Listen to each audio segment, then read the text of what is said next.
जय भारत के साथ स्वागत है आप सभी का आपके अपने news channel the CMM news 24/7 पर। तो ब्रेकिंग न्यूज और लेटेस्ट अपडेट में जानेंगे देश और दुनिया की महत्वपूर्ण कुछ चुनिंदा खबरें। तो बड़ी खबरों में खबर निकल कर आ रही है आदित्य ठाकरे के काफिले का हुआ एक्सीडेंट, बाल बाल बचे नेता। साथ ही जानेंगे मायावती ने बीजेपी को हराने का क्या दिया फॉर्मूला।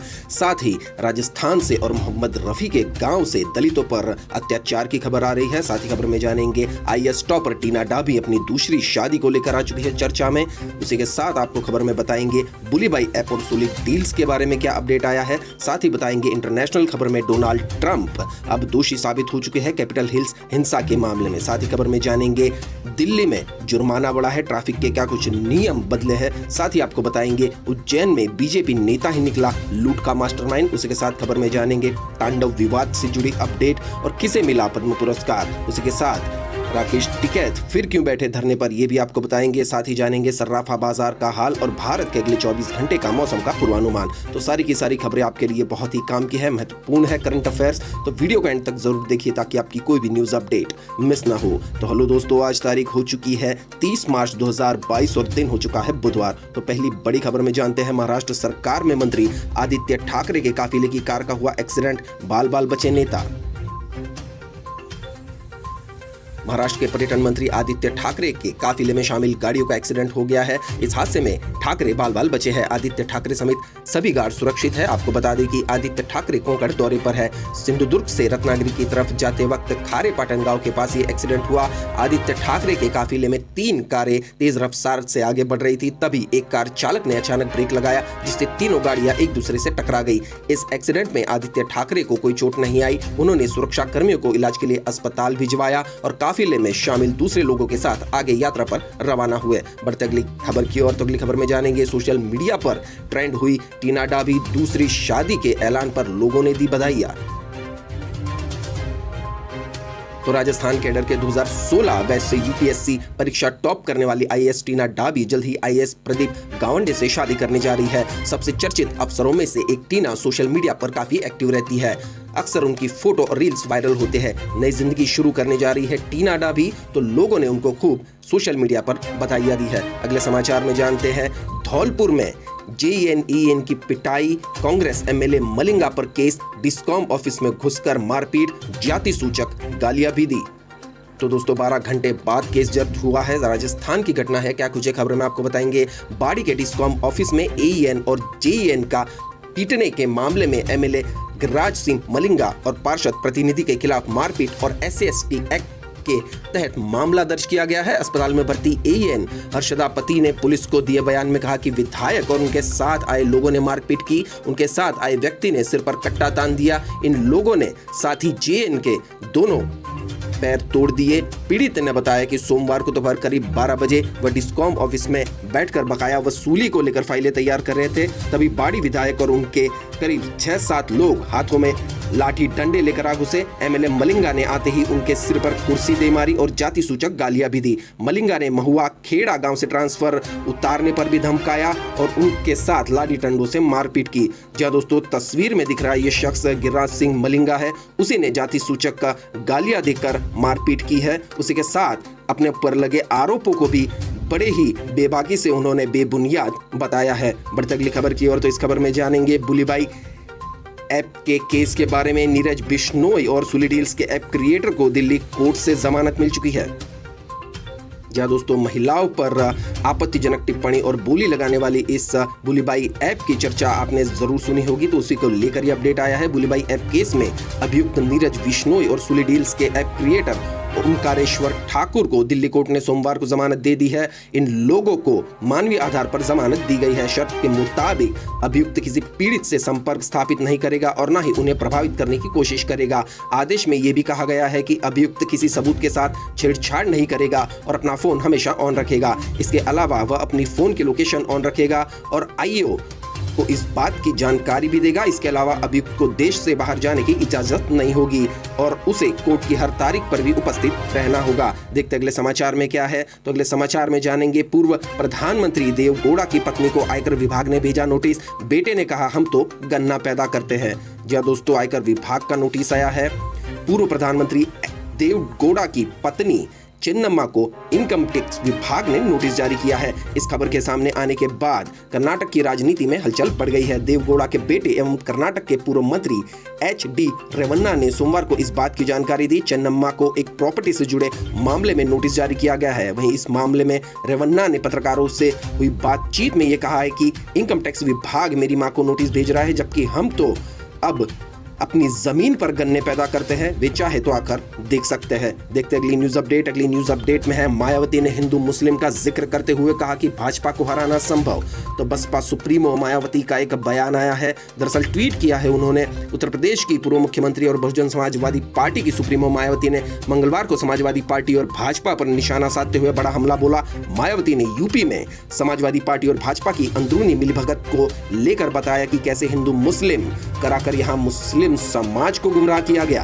गौरतलब है कि यूपी चुनाव 2022 के रिजल्ट में बसपा केवल एक सीट पर ही सिमट गई है। हालांकि पार्टी ने अभी 403 सीटों पर चुनाव लड़ा है। मायावती ने ट्वीट करके कहा है कि यूपी में समाजवादी पार्टी व भाजपा की अंदरूनी मिलीभगत जग जाहिर है कि इन्होंने विधानसभा आम चुनाव को हिंदू मुस्लिम कराकर भय व आतंक का माहौल बनाया, जिससे आखिरकार मुस्लिम समाज गुमराह हुआ व समाजवादी पार्टी को एक तरफा वोट देने की भारी भूल की, जिसको सुधार कर भाजपा को यहां हराना संभव है।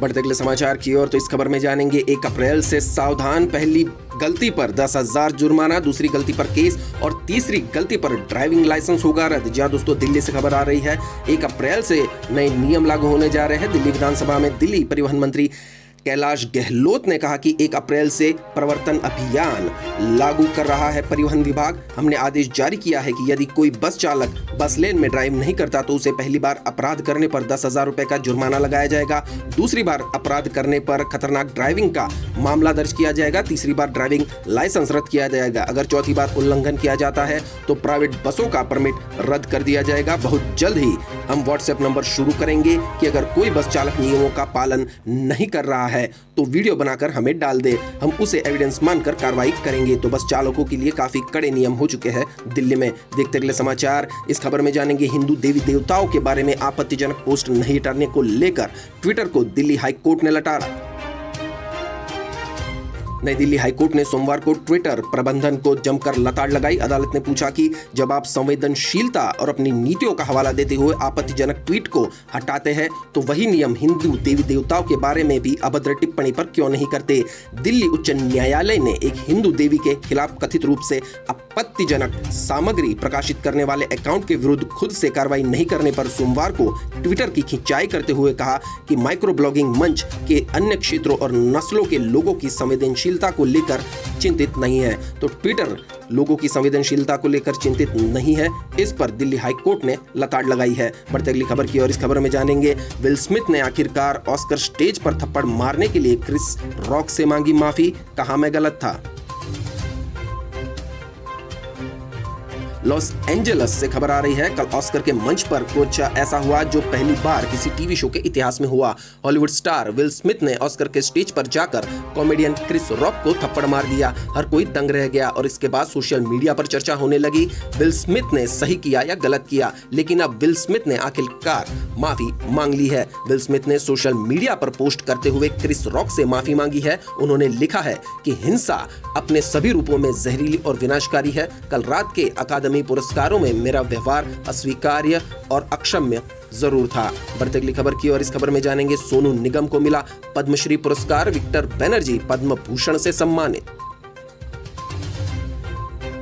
तो बॉलीवुड गायक सोनू निगम और अनुभवी बंगाली अभिनेता विक्टर बनर्जी उन 35 व्यक्तियों में शामिल थे जिन्हें 2022 में कला श्रेणी के तहत और पद्म भूषण पुरस्कार से सम्मानित किया गया। सोनू निगम हिंदी सिनेमा के लिए लोकप्रिय और सफल पार्श्व गायक है। सोनू निगम को साल 2003 की रोमांटिक फिल्म कल हो ना हो के टाइटल ट्रैक के लिए राष्ट्रीय फिल्म पुरस्कार सहित कई पुरस्कार मिल चुके हैं।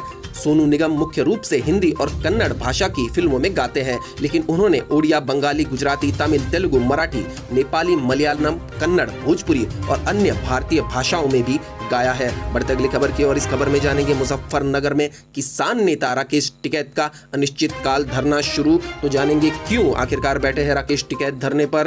तो किसान नेता राकेश टिकैत ने मंगलवार को कहा कि कोतवाली में भारतीय किसान यूनियन के कुछ कार्यकर्ताओं की गिरफ्तारी के विरोध में अपने समर्थकों के साथ अनिश्चितकालीन धरना शुरू कर दिया है। मामले ने उस वक्त ज्यादा तूल पकड़ा जब जिला अस्पताल के आपातकालीन वार्ड में कार्य बाधित करने के आरोप में 10 लोगों को गिरफ्तार किया गया। जिला अस्पताल के चिकित्सा अधिकारी डॉक्टर बाबूराम के अनुसार 2 गुट के लोग अस्पताल में आए जबकि एक समूह की मेडिकल जांच की जा रही थी। भारतीय किसान यूनियन कार्यकर्ता दूसरे गुट की जांच की मांग करने लगे। अस्पताल में हिंसक झड़प की सूचना मिलने पर पुलिस मौके पर पहुंची और स्थिति को नियंत्रण में लिया। इसी बीच आपको बता दें दोस्तों कि भारतीय किसान यूनियन के राष्ट्रीय प्रवक्ता राकेश टिकैत ने धरना स्थल पर पत्रकारों से कहा कि जिला प्रशासन झूठे मामलों में फंसाकर भारतीय किसान यूनियन पर दबाव डालना चाहता है, जिसे बर्दाश्त कतई नहीं किया जाएगा। उन्होंने गिरफ्तार किए गए श्रमिकों की रिहाई के लिए भी मांग की है। बढ़ते अगले समाचार की ओर तो इस खबर में जानेंगे लिविंग रूट ब्रिज यूनेस्को की विश्व धरोहर स्थलों की संभावित सूची में शामिल। जी हां दोस्तों, मेघालय का लिविंग ब्रिज रूट जो है यूनेस्को की धरोहर में शामिल हो गया है। दरअसल मेघालय में लोगों और प्रकृति के बीच सामाजिक, सांस्कृतिक एवं वानस्पतिक संबंधों को उजागर करते 70 से अधिक गांवों में पाए जाने वाले लिविंग रूट ब्रिज को यूनेस्को की विश्व धरोहर स्थलों की संभावित सूची में शामिल किया गया है। मुख्यमंत्री कोनराड ने संगमा ने अपने सोशल मीडिया अकाउंट पर पोस्ट किया, ये बताते हुए खुशी हो रही है कि Jingkieng Jri living root bridge culture landscapes of Meghalaya को यूनेस्को की विश्व धरोहर स्थल की संभावित सूची में शामिल किया गया है। उन्होंने कहा कि मैं इस यात्रा में समुदाय के सभी सदस्यों और हितधारकों को बधाई देता हूं। देखते अगली न्यूज अपडेट में है आरक्षक भर्ती परीक्षा की जांच के आदेश। भोपाल से खबर आ रही है दोस्तों, गृहमंत्री नरोत्तम मिश्रा बोले MAPIT सच सामने लाएगी। PEB इंचार्ज एग्जाम कंट्रोलर बोली गलत प्रचार किया जा रहा है। दरअसल गृहमंत्री नरोत्तम मिश्रा ने व्यापम द्वारा आयोजित पुलिस आरक्षक भर्ती परीक्षा के जांच के आदेश मंगलवार को जारी कर दिए। जांच की जिम्मेदारी MAPIT यानी Madhya Pradesh agency for promotion of information technology को दी गई है। इससे पहले कैंडिडेट्स ने गृहमंत्री से मुलाकात कर भर्ती परीक्षा में गड़बड़ी के आरोप लगाए थे। गृहमंत्री ने कहा कि रिजल्ट सिर्फ एक बार ही आया है और वो बहुत ही स्पष्ट है। यदि किसी ने कूट रचना की है तो वह कूट रचित है। हम आपको बताते हैं कि इस विषय में PEB पहले व्यापम के बड़े अधिकारी से भी बात की गई, इसके बाद जांच के आदेश हो गए हैं। देखते अगले समाचार तो इस न्यूज अपडेट में है केंद्रीय राज्य यूनियनों की हड़ताल का दूसरा दिन। रेवाड़ी में रोडवेज कर्मचारियों ने खत्म की हड़ताल। सफाई कर्मचारियों के भी स्ट्राइक में शामिल होने के कारण शहर में गंदगी फैली। तो केंद्रीय और राज्य यूनियनों के आह्वान पर शुरू हुई 2 दिवसीय हड़ताल दूसरे दिन मंगलवार को भी जारी है। रेवाड़ी में हड़ताल का पहला दिन तो ज्यादा असर दिखाई दिया, लेकिन मंगलवार को समय से पहले ही रोडवेज कर्मचारियों ने हड़ताल खत्म कर दी, जिससे रोडवेज का संचालन सुचारू रूप से शुरू हो गया। वहीं सफाई कर्मचारियों के हड़ताल में शामिल होने से शहर में गंदगी फैल गई है। आपको बता दें कि विभिन्न कर्मचारी यूनियनों की तरफ से निजीकरण को रोकने, पुरानी पेंशन को बहाल करने के लिए, कच्चे कर्मचारियों को पक्का करने सहित विभिन्न मांगों को लेकर 28-29 मार्च को 2 दिवसीय हड़ताल का आह्वान किया था। इसमें रोड कर्मचारियों ने चक्का जाम करके शामिल होने का भी ऐलान किया था। बढ़ते अगले समाचार की ओर तो इस खबर में है मोहम्मद रफी के गांव में अमानवीय घटना। अमृतसर से खबर आ रही है दोस्तों, चोर समझकर दलित को पहले खंबे से बांधा, फिर उल्टा कर पेड़ से टांग दिया। वायरल वीडियो पर हुई कार्रवाई।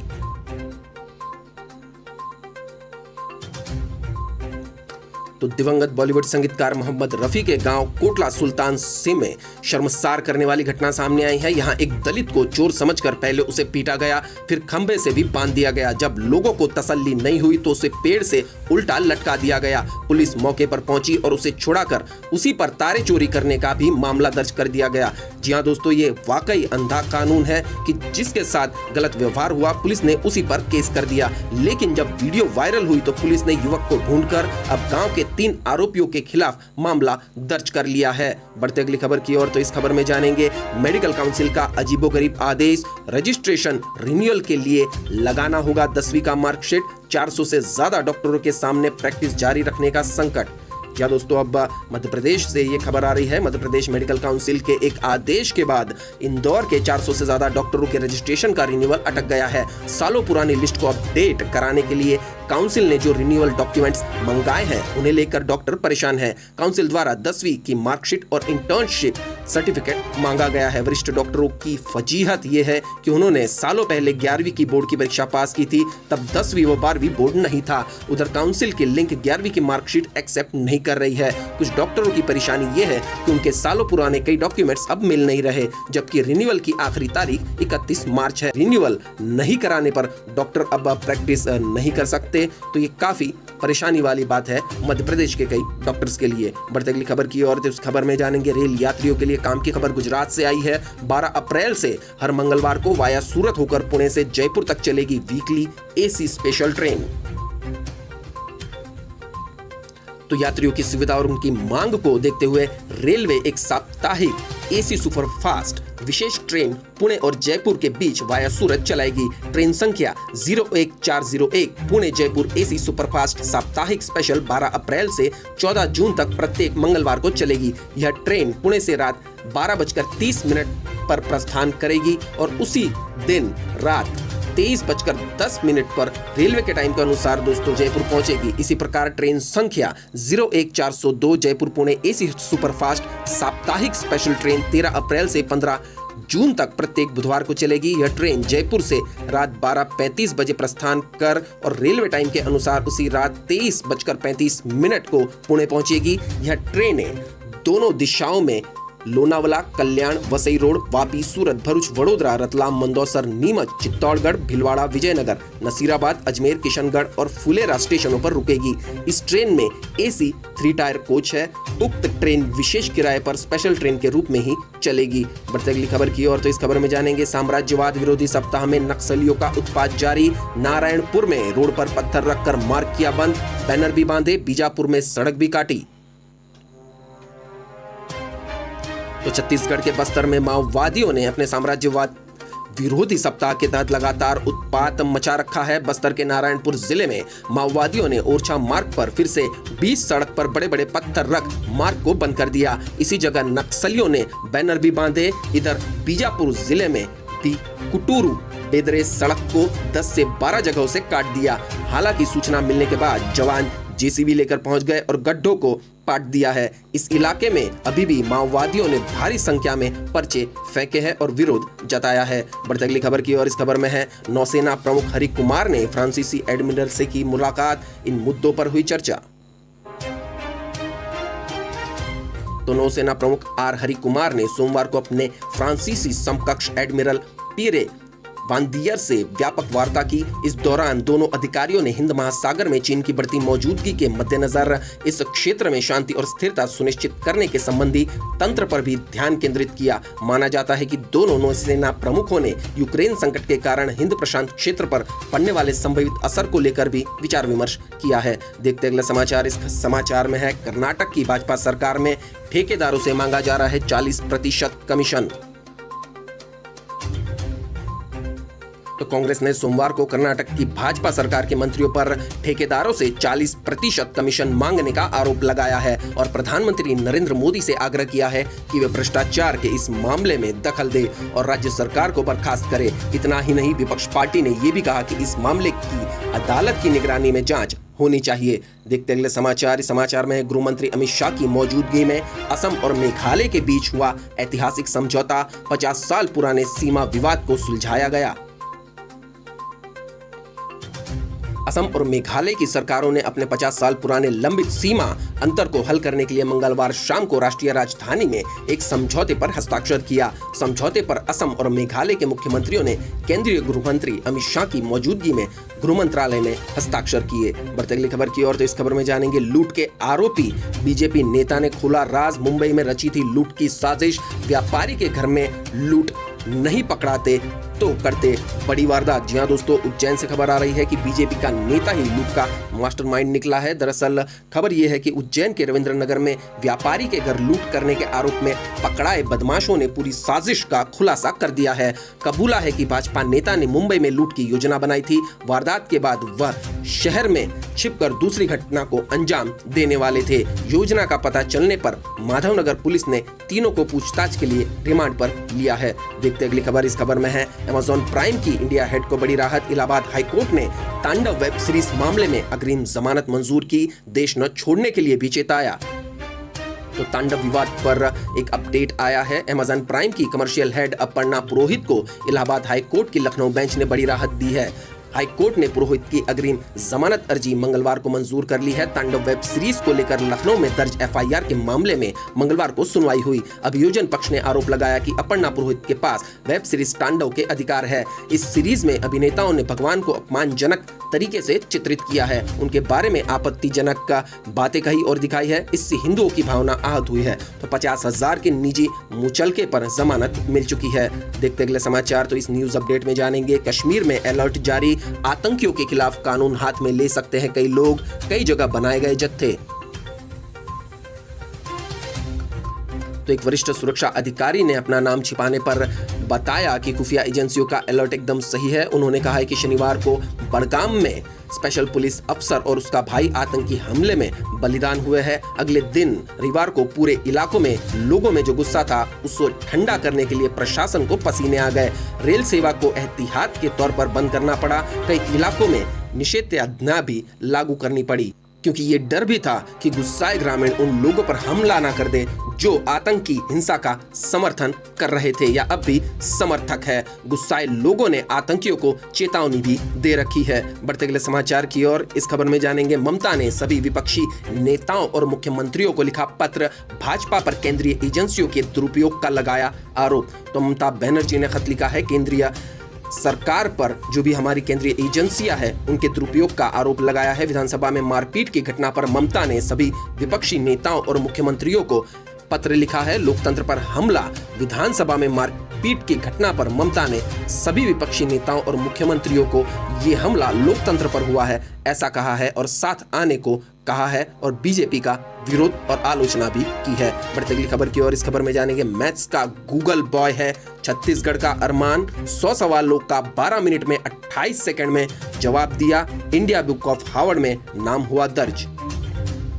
तो 5 साल के अरमान का नाम वर्ल्ड रिकॉर्ड हो चुका है। छत्तीसगढ़ के बिलासपुर का 5 साल का मासूम बालक अरमान गणित के सवालों को मिनटों में हल कर लेता है। उसका दिमाग कंप्यूटर की तरह तेज चलता है। यह भी वजह है कि उसे इस उम्र में 2 वर्ल्ड रिकॉर्ड अपने नाम करा लिए हैं। अरमान उभरानी के इस प्रतिभा को देखकर साल 2022 में India book of world record के साथ ही लंदन हार्वर्ड वर्ल्ड रिकॉर्ड से उसे नवाजा गया है। इस अवार्ड के साथ ही वह सबसे कम उम्र में गणित के गुणांक को हल करने वाला बच्चा बन गया है। तो ये भारत के लिए काफी गर्व की बात है। बढ़ते अगली खबर की ओर। अगली खबर में जानेंगे भारत बंद का दूसरा दिन क्या रहा असर। कुछ राज्यों में मिला जुला असर। सड़कों पर अभी भी जारी रहा विरोध प्रदर्शन।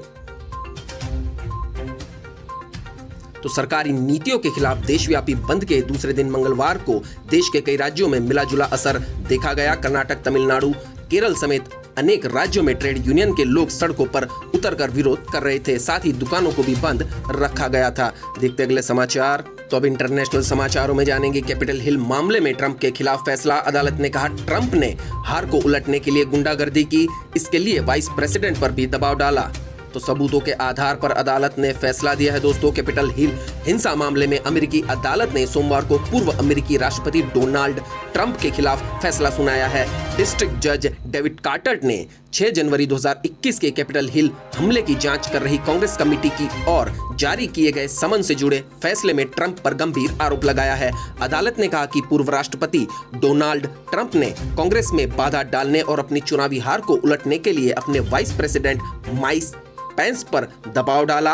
ऐसा करके उन्होंने गुंडागर्दी की। ट्रंप को शायद पता था कि चुनावी धोखाधड़ी के उनके आरोप निराधार थे और इसलिए यह साजिश गैर कानूनी मानी जाती है। तो ट्रंप की मुश्किलें अब बढ़ सकती है। बढ़ते अगली इंटरनेशनल खबर पर। तो इसमें जानेंगे भारत एक बार फिर बनेगा शांति दूत। रूस यूक्रेन के बीच कराएगा सुलह। इसी सप्ताह दिल्ली पहुंच रहे रूसी विदेश मंत्री 2 अप्रैल को आएंगे इजराइल के पीएम।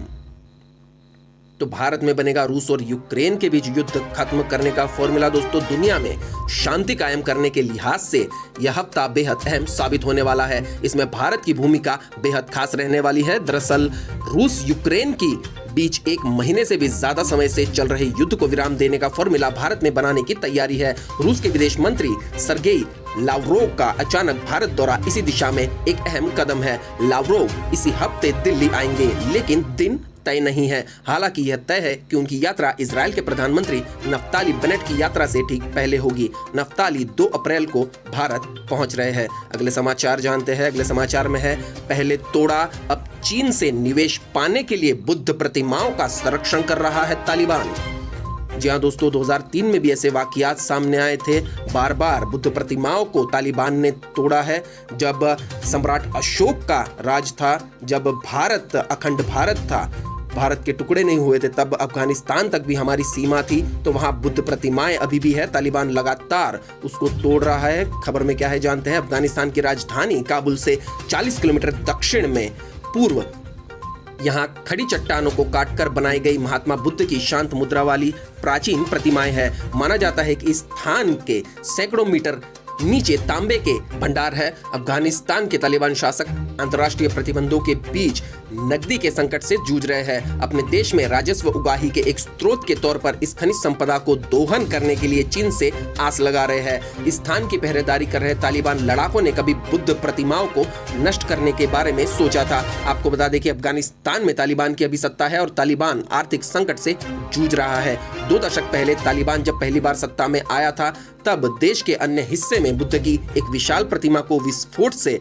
नष्ट करने को लेकर उसे रोष का सामना करना पड़ा था। इस स्थान पर तालिबान के सुरक्षा प्रमुख हकमुल्ला मुबारिज ने कहा कि हालांकि तालिबान में बुद्ध प्रतिमा को सुरक्षित रखने का एक अब इच्छा जाहिर की है तालिबान ने। ऐसा करके वो अरबों डॉलर का चीनी निवेश प्राप्त कर सकता है। तो चीन को दरअसल खुश करने के लिए अब तालिबान बुद्ध प्रतिमाओं को संरक्षण दे रहा है, क्योंकि तालिबान की धरती में काफी खनिज है जिसका दोहन वो चीन से करवाना चाहते हैं। बढ़ते अगली खबर की ओर, तो इस खबर में जानेंगे तालिबान का दाढ़ी नमाज को लेकर नया फरमान। पाक में महिला पुरुष की एंट्री के नियम बनाए। जहां दोस्तों, तालिबान ने पार्क में महिला और पुरुष की एंट्री पर भी अब नियम बना दिए हैं। अफगानिस्तान में तालिबान शासन से लोग काफी परेशान नजर आ रहे हैं। महिलाओं के बाद अब तालिबान ने सरकारी कर्मचारियों के लिए नया आदेश जारी किया है। नए आदेश में कहा गया है कि किसी भी सरकारी कर्मचारियों को दाढ़ी बढ़ानी होगी और तय किए गए ड्रेस कोड का भी पालन करना होगा। इस आदेश का पालन न करने पर नौकरी से निकाला जा सकता है। साथ ही तालिबान के संस्कृति मंत्रालय ने फरमान जारी किया है कि अफगानिस्तान की राजधानी काबुल के सार्वजनिक यानी पब्लिक पार्कों में महिला और पुरुष साथ नहीं जा सकेंगे। तो इस खबर में जानेंगे क्या है पेट्रोल डीजल के भाव। दरअसल मुंबई में 115 रुपए तो दिल्ली में 100 के पार हुआ पेट्रोल। देश में गर्मी का सितम बढ़ने के साथ ही पेट्रोल और डीजल की कीमतें भी लगातार बढ़ रही है। देशवासियों को मंगलवार को फिर ईंधन की बड़ी कीमतों की मार पड़ी है। तेल कंपनियों ने आज पेट्रोल और डीजल की कीमतों में इजाफा किया है। देश की राजधानी दिल्ली में पेट्रोल 80 पैसे जबकि डीजल 70 पैसे प्रति लीटर महंगा हुआ है। वहीं मुंबई में पेट्रोल की कीमतों में 85 पैसे प्रति लीटर जबकि डीजल की कीमतों में 75 पैसे प्रति लीटर की बढ़ोतरी हुई है। तो अब जानते हैं क्या है सोने चांदी का भाव, सर्राफा बाजार का हाल। दरअसल भारतीय सर्राफा बाजार में सप्ताह के दूसरे कारोबारी दिन यानी मंगलवार को सोने चांदी के दाम जारी किए। गोल्ड और सिल्वर के रेट्स कम हो गए हैं। सोना चांदी बीते दिन की तुलना में कम दामों पर बिक रहा है। 999 प्योरिटी वाले 10 ग्राम सोने का दाम कम होकर 51,509 रुपए हो गया है, जबकि चांदी भी सस्ती होकर 67,344 रुपए में बिक रही है। पेट्रोल और सोने के बाद जानते हैं मौसम समाचार। क्या रहेगा मौसम का हाल। तो दिल्ली में 31 मार्च को न्यूनतम तापमान 22 डिग्री और अधिकतम तापमान 39 डिग्री सेल्सियस रहने का अनुमान है। अगले 4 से 5 दिनों तक पश्चिमी मध्य प्रदेश, विदर्भ, राजस्थान में हीट वेव की स्थिति रहने का अनुमान आईएमडी ने बताया है। तो मौसम समाचार में आगे जानते हैं जयपुर समेत 20 शहरों का पारा 40 डिग्री के ऊपर है। मार्च में इतनी गर्मी पड़ रही है कि गंगानगर, जैसलमेर में रिकॉर्ड तोड़ तापमान हुआ है। राजस्थान में मार्च में ही इतनी गर्मी पड़ रही है जैसे कि मई महीना आ गया हो। जयपुर समेत पूरे प्रदेश में अधिकांश शहरों में दिन का पारा 40 डिग्री के ऊपर चला गया है। गंगानगर, पिलानी में तापमान सामान्य से 9 डिग्री सेल्सियस ऊपर चला गया है। मौसम विभाग ने भी अगले 4 दिनों में राज्य में तेज गर्मी पड़ने की चेतावनी जारी की है। साथ ही पश्चिमी राजस्थान के जिलों समेत 20 जिलों में लू चलने की चेतावनी जारी करते हुए येलो अलर्ट भी जारी किया है। बात करें मध्य प्रदेश की, तो मध्य प्रदेश में भी सूखी हवाओं ने गर्मी बढ़ाई है। भोपाल, ग्वालियर, रतलाम, सागर, खंडवा में लू का अलर्ट है। आज से 3 दिन लगातार पारा चढ़ने वाला है। तो अब जानते हैं स्काईमेट वेदर के अनुसार पूरे भारत का पूर्वानुमान। अगले 24 घंटे से 48 घंटे के दौरान पश्चिमी राजस्थान में लू से गंभीर लू की स्थिति संभव है और उसके बाद 2 अप्रैल तक लू की स्थिति बनी रह सकती है। 31 मार्च तक दम क्षेत्र में हिमाचल प्रदेश, दक्षिण हरियाणा के कुछ हिस्सों, दिल्ली, सौराष्ट्र और कच्छ, पूर्वी राजस्थान, पश्चिम मध्य प्रदेश और विदर्भ के साथ साथ उत्तरी मध्य महाराष्ट्र और मराठवाड़ा में कुछ हिस्सों में हीट वेव की स्थिति संभव है। 30 मार्च से 2 अप्रैल के बीच दक्षिण उत्तर प्रदेश, झारखंड के कुछ हिस्सों और आंतरिक ओडिशा में हीट वेव की स्थिति संभव है। केरल और लक्षद्वीप में छिटपुट स्थानों के साथ हल्की से मध्यम बारिश के साथ 1-2 स्थानों पर भारी बारिश संभव है। 30 मार्च से 2 अप्रैल के बीच दक्षिण उत्तर प्रदेश, झारखंड के कुछ हिस्सों और आंतरिक ओडिशा में हीट वेव चलने वाली है। आपको बता दें कि आंतरिक तमिलनाडु, उप हिमालयी पश्चिम बंगाल में भी हल्की बारिश संभव है। दक्षिण तटीय कर्नाटक, अंडमान और निकोबार द्वीप समूह के कुछ हिस्सों और पूर्वोत्तर भारत में हल्की से मध्यम बारिश हो सकती है। 31 मार्च से पूर्वोत्तर भारत में बारिश और गरज के साथ तीव्र बारिश की भी संभावना है और अगले 3 से 4 दिनों तक जारी रह सकती है। इस दौरान उत्तर भारत में 40 से 50 किलोमीटर प्रति घंटे की रफ्तार से तेज हवाएं भी चल सकती है। तो इसी के साथ आज के ब्रेकिंग न्यूज और लेटेस्ट अपडेट यहीं समाप्त होते हैं। वीडियो को पूरा देखने के लिए आप सभी का बहुत बहुत धन्यवाद। वीडियो अगर अच्छा लगा हो तो चैनल को लाइक, शेयर और सब्सक्राइब कीजिए ताकि आपकी कोई भी लेटेस्ट अपडेट मिस ना हो। मिलते अगली न्यूज अपडेट के साथ। आपका दिन खुशनुमा रहे। Thank you, take care, good bye, जय भारत।